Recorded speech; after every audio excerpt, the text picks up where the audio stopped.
My great-grandfather, who was a marginal farmer, had just passed away, leaving my great-grandmother, a young widow with 2 sons and no source of income. To provide for her sons and their future, she had to move to a town nearby and make some difficult choices. She became a domestic servant, but still could only afford to send one of her sons to school. One was seen as being more responsible, while the other was a bit of a troublemaker. My great-grandmother opted to send the more responsible, diligent son, viewed as having more potential, into the workforce. He became a day laborer at a construction site. He would continue in that field for the rest of his life, never given the opportunity to gain new skills and gain higher level employment. The other son was sent to the local school, and that boy was my grandfather. Despite being seen as being less responsible, he continued through school and eventually became a police officer. It was my grandfather's education and the eventual career that enabled my father to pursue his own education, which eventually allowed me to follow my own passions.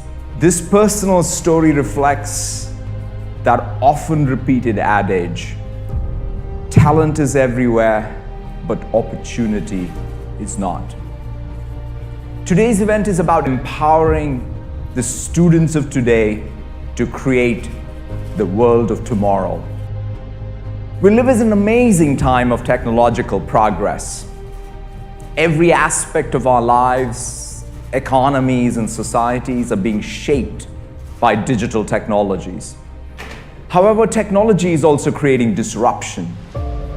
There is a growing concern over job growth, economic opportunity, and the world we are building for the next generation.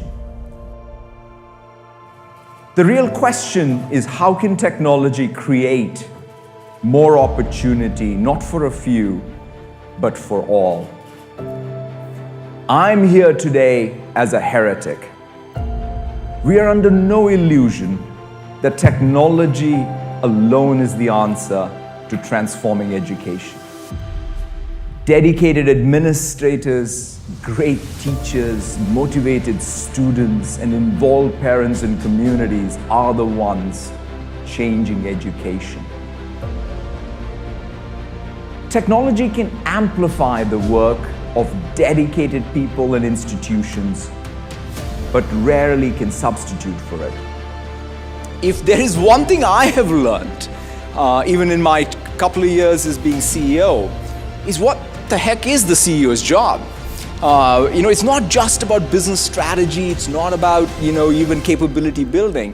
It is about curating of culture or curation of culture on a constant basis. And it starts with your own personal values. You can't fake it, especially in a small company. You'll have to live it. And the more you live it, more sustainable and more approachable your success becomes.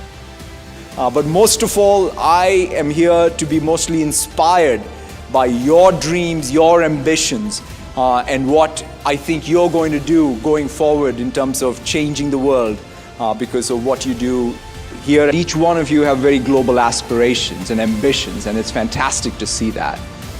To me, as I've traveled the globe, the thing that has given me the most energy is the time I've spent with the entrepreneurs all over the world.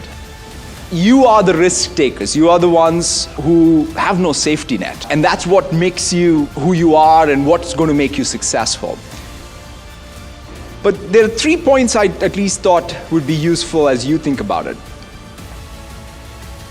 Clearly, there was a concept that you fell in love with that got you to create this startup. Now, the reality is that concept itself will morph. As you learn more about your customers, as you learn more about your competition, as you learn more about your environment, that concept itself will evolve. But the thing that from day one that you will have to keep in mind is the capability that you need to build to chase after that concept, have that persistence.